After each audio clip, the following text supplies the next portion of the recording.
Bonnie's going to read to us from the Gospel of Luke.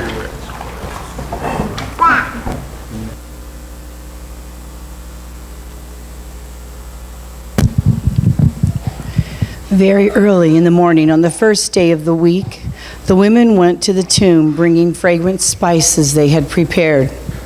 They found the stone rolled away from the tomb. But when they went in, they didn't find the body of Lord Jesus. They didn't know what to make of this. Suddenly, two men were standing beside them in gleaming bright clothing. The women were frightened and bowed their faces toward the ground. But the men said to them, "Why do you look for the living among the dead? He isn't here, but has been raised.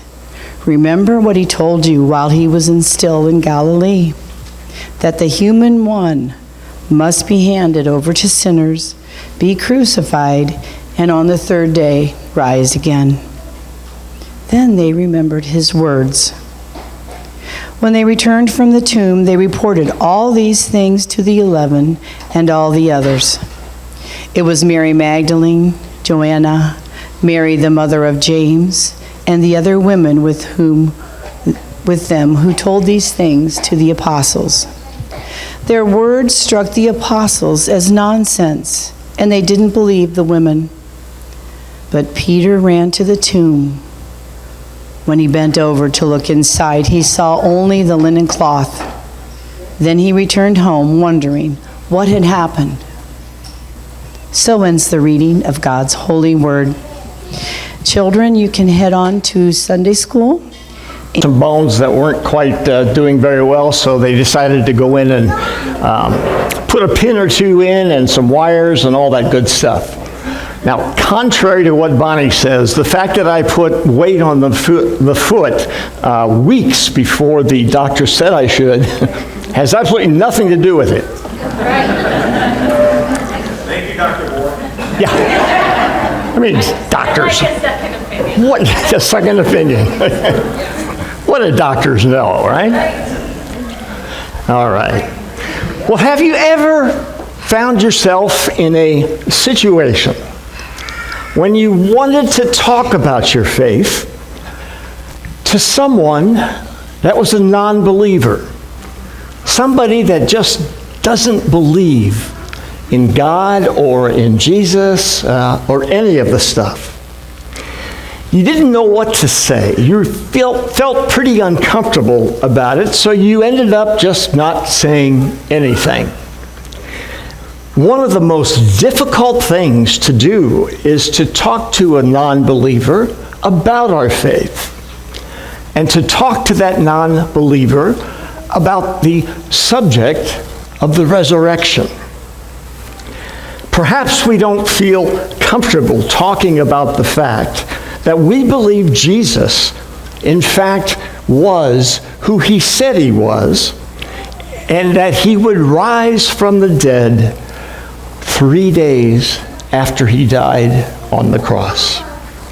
It's a difficult subject to talk about with the non-believer, and there are many reasons that it is so difficult.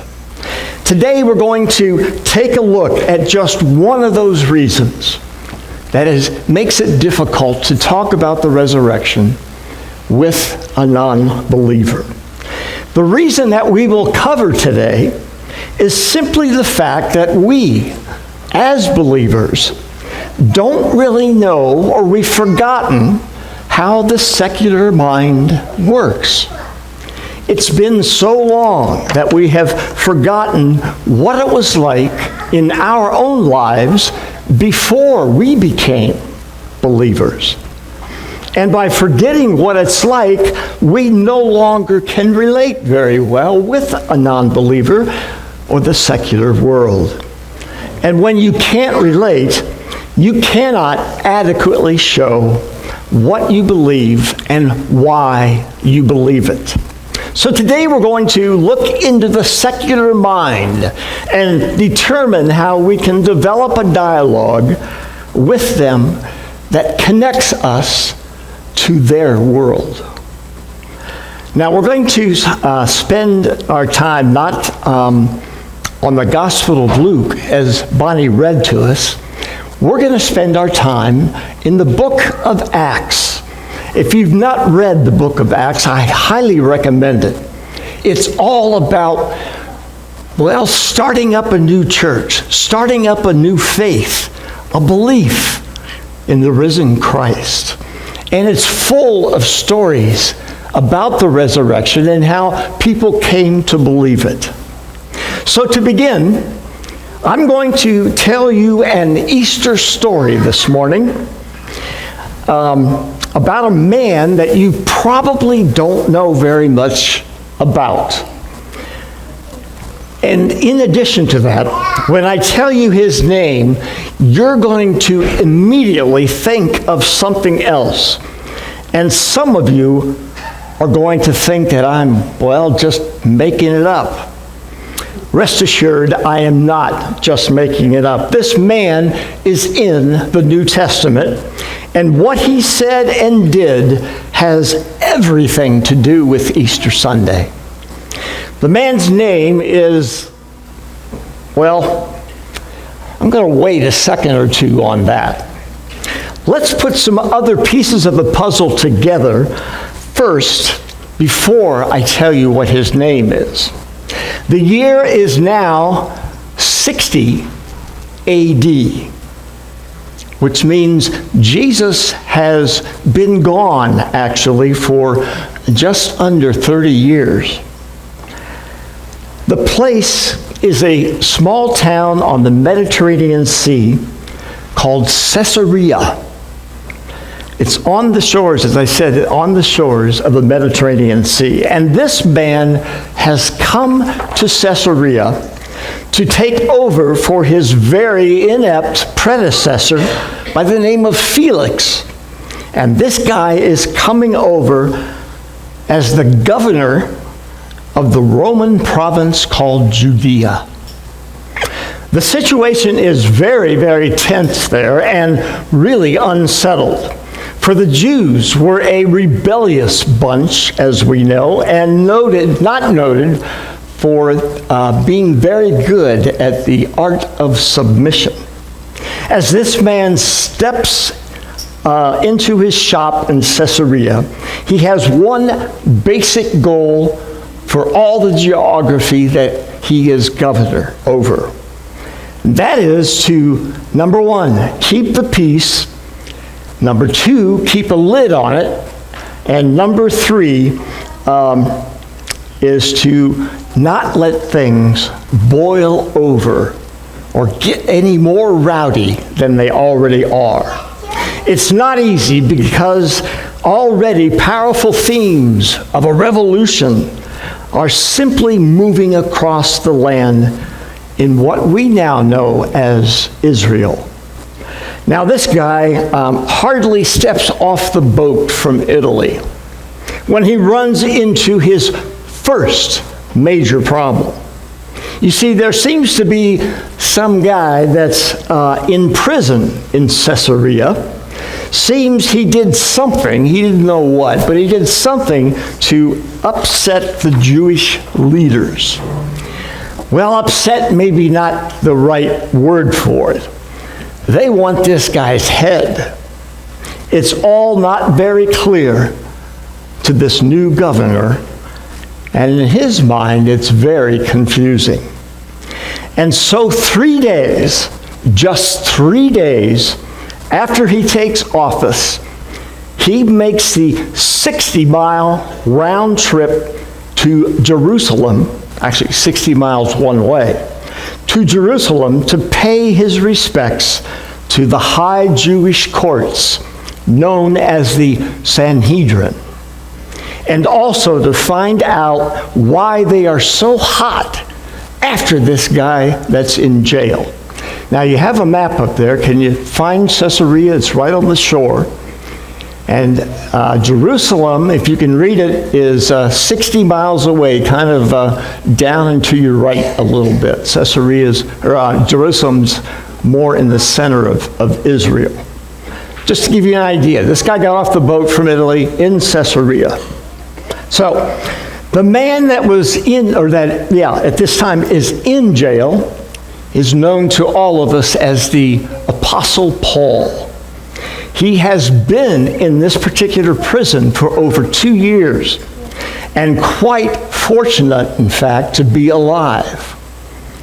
The other man, the new governor, will shortly hear from this person named Paul. Okay, so the governor's name is Festus. I told you it would make you think of something else. I believe it was the old TV Western called Gunsmoke, that Festus was a member of the town there in Gunsmoke. Anyway, this guy's name was really Festus. Now, everything that we are going to talk about today, like I said, is from the books of Acts. And so in Acts 25 and 26, we'll learn more about Festus and what he was faced with. According to Acts 25, when Festus went down to Jerusalem, the Jews made all kinds of charges against Paul, and they asked Festus to transfer the case from Caesarea to Jerusalem. Now it was all becoming very clear. They wanted to set up an ambush for the camel train, or whatever you called it, that Paul would be taking going into Jerusalem. And if that failed, they would at least have home field advantage to press their charges against Paul.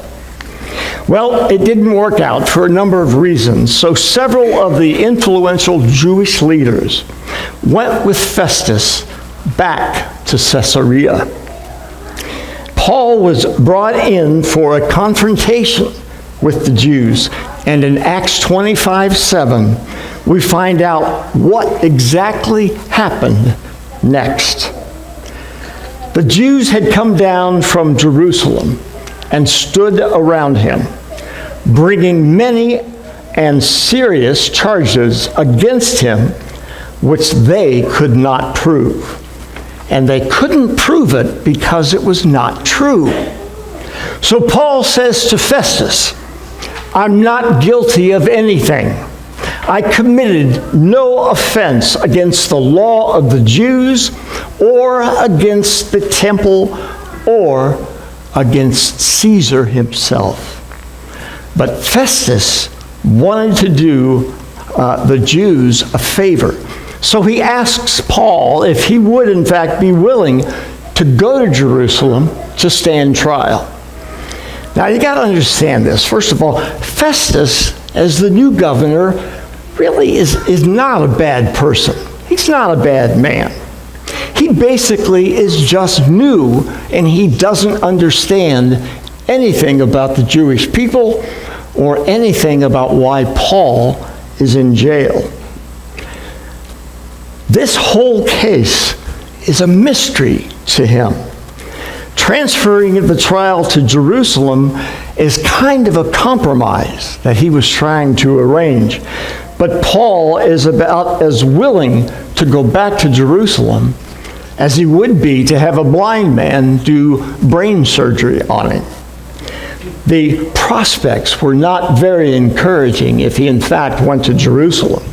So he says to Festus, "I am a Roman citizen, and I ought to be tried right here. If I'm guilty, punish me. If I'm innocent, I should be handed over to these men," referring to those people that were supporting Paul. And then he says something that will change the course of his own life when he says the words, "I appeal to Caesar." Now this is critical because this is the first time that Paul is actually taking advantage of the fact that he is a citizen of Rome. He really could care less about being a citizen of Rome at this stage in his life because he does recognize himself as a child of God first. In the days of the Roman Empire, every Roman citizen has the right to make that appeal, to take it to Caesar. If a Roman citizen felt that he wasn't getting a fair hearing, he could appeal to Caesar and skip all of the lower courts. Now, these higher courts are quite similar to what we have today in our Supreme Court. Such a person would be sent directly to Rome, if you made that appeal, with the statement of the facts of the case. Again, it was like appealing to the Supreme Court. There was only one catch. When you made such an appeal, you could not change your mind later. At this point, two other people enter into our story. A man by the name of King Agrippa and his sister Bernice. Now we've got Felix, Festus, and Bernice. Sounds like that could be a good cartoon on Saturday morning. But anyway, we know this particular Agrippa king as Herod Agrippa II. He was the last of the line of King Herods. Just to refresh your memory, his great-grandfather was Herod the Great. And he was the man that had all the babies killed in Bethlehem, trying to kill the birth of a new king. So anyway, the grand uncle of Herod Agrippa, the one who tried Jesus on that fateful night in Jerusalem, his father was Herod Agrippa I, who murdered the apostles James, which we know as Jesus' half-brother, and he's the one that first arrested Peter and had him put in jail. Now the new Herod Agrippa II, the new king, of a tiny territory in northeast of the Sea of Galilee. He is a relatively young man, but he is very well versed in Jewish law. And his sister Bernice, both of them came to Caesarea to pay their respects to the new governor of that territory, Festus. Now, while they were there, Festus has an idea. Since he knew Agrippa knew so much about Jewish law, he asked Agrippa and Bernice to join him for this particular trial. Now, it's been 2,000 years now, but the struggle that we have today comes through with the struggle that Paul had as he's trying to talk to the secular mind. In these words, you get an insight into how the secular mind views Easter or deals with Easter. Festus says, "There is a certain man here whom Felix, the previous governor, left as a prisoner. And when I went to Jerusalem, the chief priests and elders of the Jews brought charges against him and asked that he be condemned." Now Festus tells them that it's not a Roman custom to hand over any man before he faces his accusers. So as Paul is defending himself, Festus is kind of turned off his mind to it, but Agrippa, who understands Jewish law, was really paying attention. Now, right in the middle of Paul talking to Agrippa and to Festus, Agrippa almost becomes converted himself to Christianity. But before that happens, Festus stands up and interrupts the whole proceedings and says, "Paul, you're crazy. You are insane to think that a man can rise from the dead after being dead for 3 days." Now, As the trial proceeds, Paul continues to defend himself. And finally, it comes to the Apostle Paul walks in to the court area, and he is stooped over like a very old man. His hands were all kind of gnarled with arthritis, I think. And he just did not look like a very impressive individual. Chains were all around him. But his personality, Paul's ability to talk to the non-believers about his faith, he began to show his magnetic personality, and his eyes were strong and they flashed with power. From the moment he speaks, Paul is in control of all the proceedings. Now, as the hearing proceeds, something becomes very clear. With Paul's ability and gift over language, it is not Paul on trial anymore. It is Festus and Agrippa.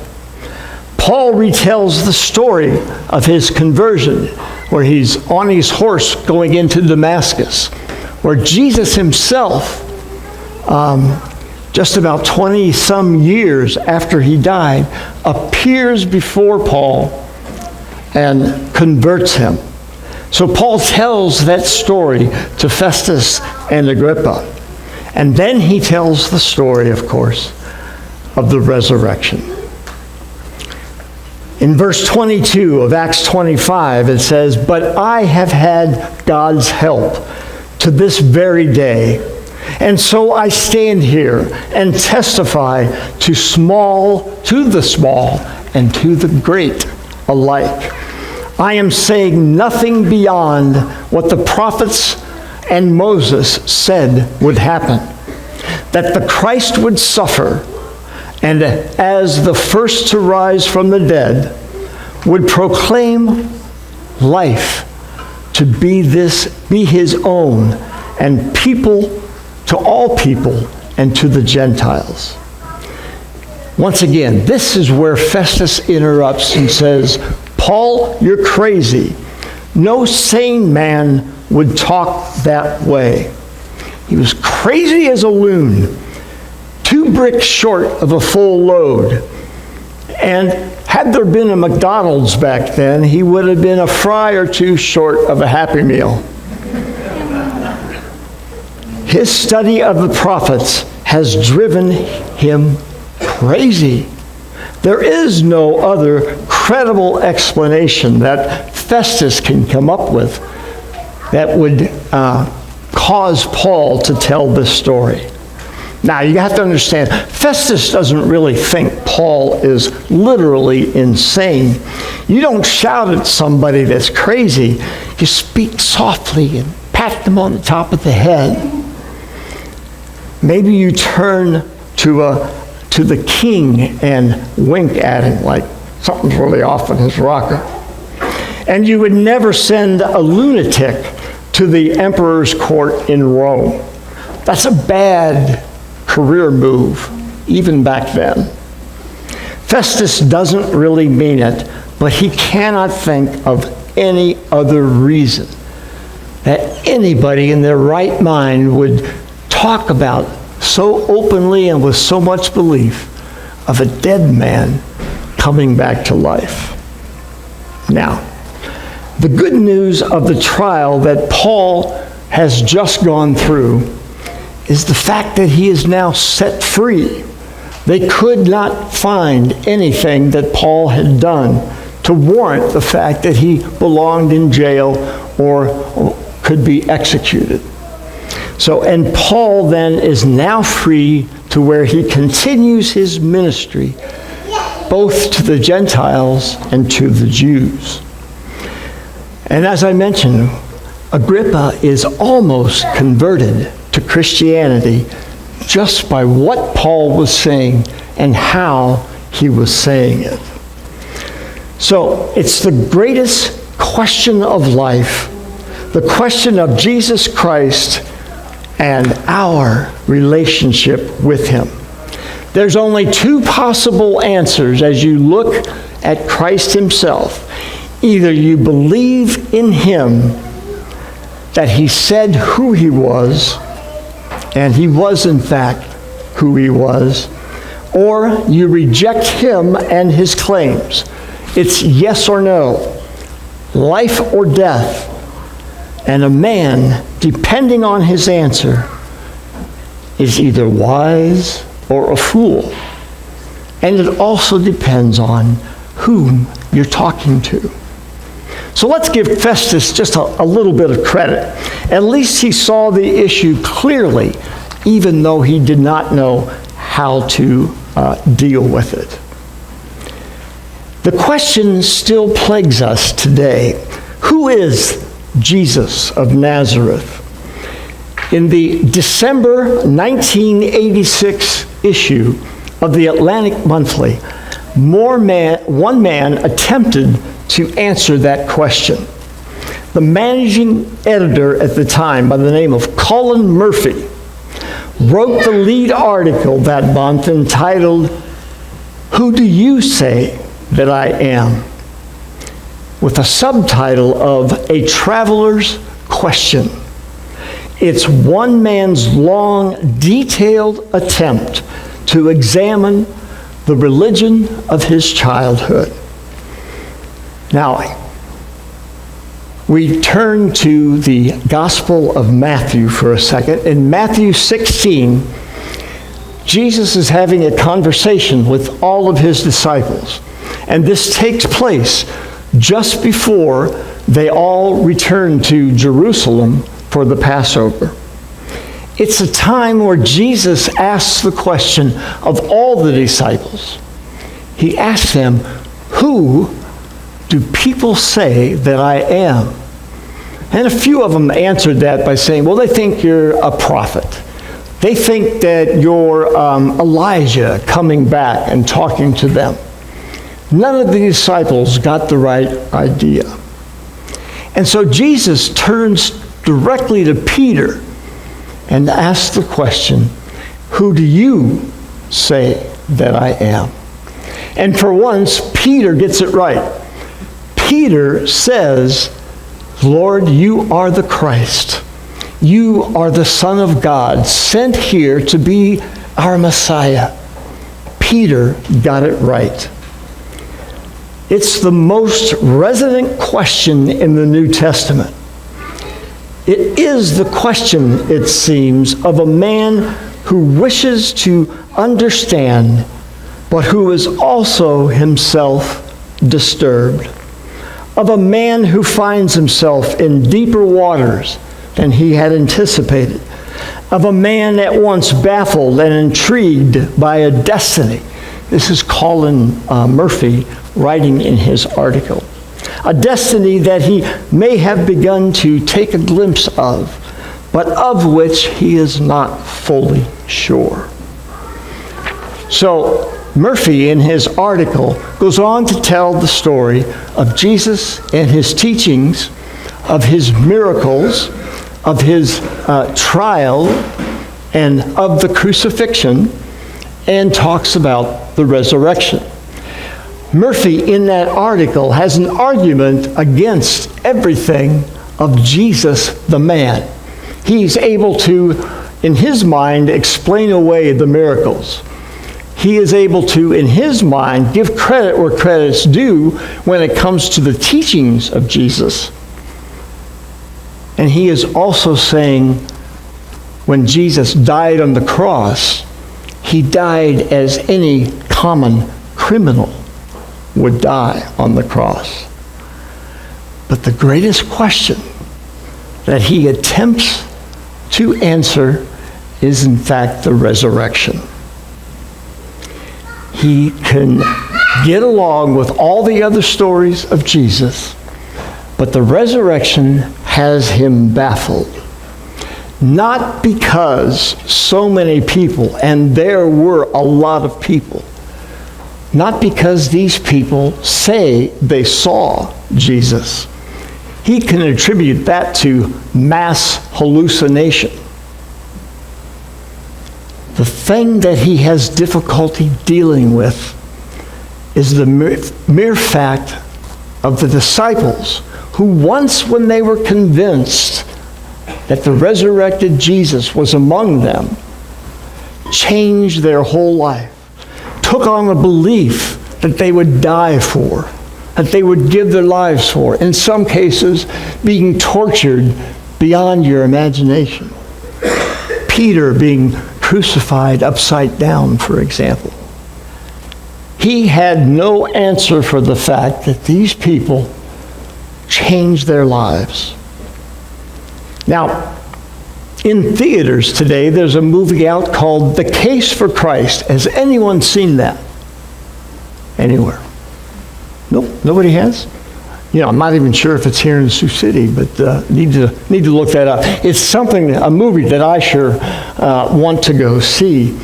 It's a story about a journalist in the mid-70s who set out to disprove Christianity. His wife had become converted a few years before that, and it was this man's goal and mission in life to prove that Christianity was merely a cult. That's all it was. He attempted to prove that.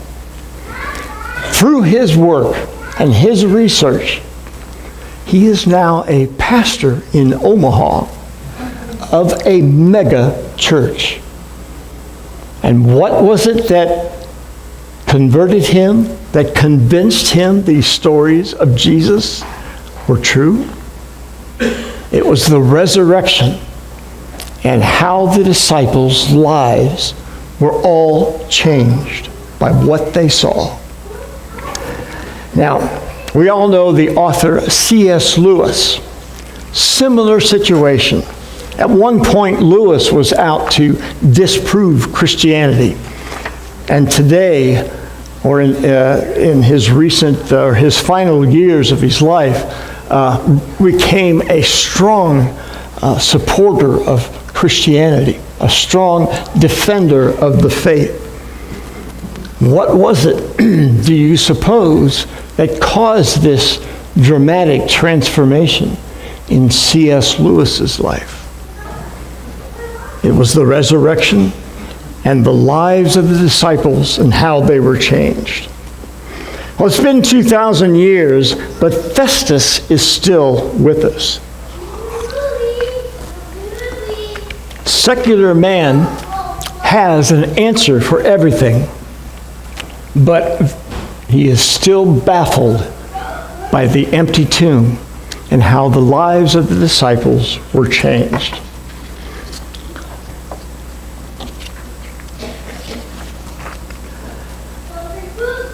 Another converted individual.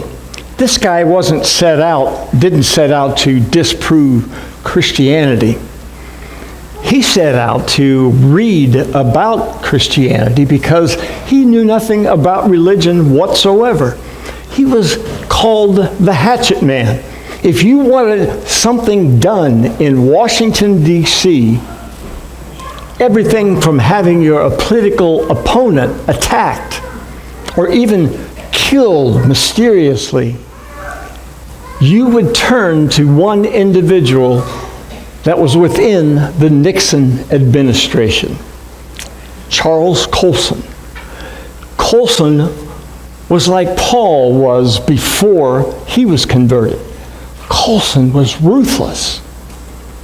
And Colson had a friend who became a Christian. And this friend gave him C.S. Lewis's book called Mere Christianity. And Colson read that book, got on his knees and prayed to God, asking for Jesus to come into his life. Colson became a devout Christian. Many people thought he was faking it, thought he was just saying that to get a lighter sentence. Not so. Colson went on, when he was released from jail, to form a very huge and effective prison ministry. And he has written many books, or had written many books. So Colson is another example of what can happen when you're exposed with an open mind to the truth. And the fact that he had a friend that was willing to share with him his faith. Now, so where do you stand on the question of Jesus Christ? Do you stand with Festus, or do you stand with Paul? With secular man, or with the church of Jesus Christ? No question is more important, more crucial, or more vital in your life.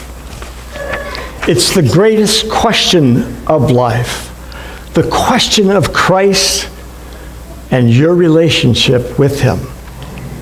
Again, there's only two possible answers. It's not rocket science. It's very simple. Either you believe in him and accept what he did, or you reject him and you reject his claims. Yes or no? Life or death? You believe or you don't? Again, there is no middle ground. In fact, one of the greatest mistakes that people will say is, I believe in Jesus Christ. I believe that he was a great prophet. I believe that Jesus was a very good man. He knew how to behave and treat people well. But I don't believe his claim of being the Son of God. So how can you be such a great person and a liar at the same time? It's a baffling question. So, whatever else this day may be for you, Easter will really not be Easter for you until you make your choice and take your stand for the resurrected Christ. Amen. If we could have our ushers come forward, please.